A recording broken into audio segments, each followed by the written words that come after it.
Operation చేసే డాక్టర్కి injections మీద నమ్మకాలు ఉండవు. నువ్వు అడుగుతావు కాబట్టి చేస్తారు.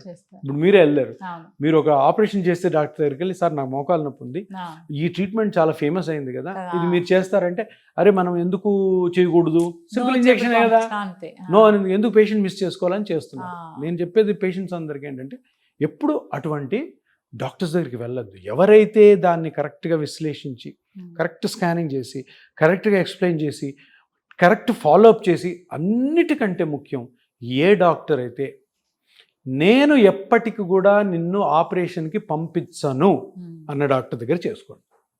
సో ఇవన్నీ చాలా ఇంపార్టెంట్. దీన్ని పేషెంట్ ఎడ్యుకేషన్. ఈరోజు మన ఇద్దరు మాట్లాడుకున్నామంటే పేషెంట్కి తెలియాలి. సో పేషెంట్స్ ఎవరైతే బాధపడుతున్నారో వాళ్ళకి ఎలా ఈ ట్రీట్మెంట్ ఎక్కడ తీసుకోవాలి, వాళ్ళు డాక్టర్ని ఏం క్వశ్చన్స్ అడగాలి, డాక్టర్ చెప్పిన తూచా తప్పకుండా జాగ్రత్తలు పాటించాలి. అసలు ఎక్కడికి వెళ్తున్నామో, మనం ఏం చేయించుకోబోతున్నాం అనేది ఒక క్లారిటీ పేషెంట్కి ఉండాలి, అంత తెలియాలి. ఇప్పుడు నేను మీ షోల్డర్ ట్రీట్ చేస్తున్నానంటే నాకు మీ షోల్డర్ మీద ఎంతైతే సైంటిఫిక్ అవగాహన ఉందో మీకు కూడా వచ్చేటట్టు చేసే బాధ్యత నాది. డాక్టర్గా నేను చెప్పలేదనుకో ఈ ట్రీట్మెంట్ పనిచేయదు. అంత చెప్పాలి నేను.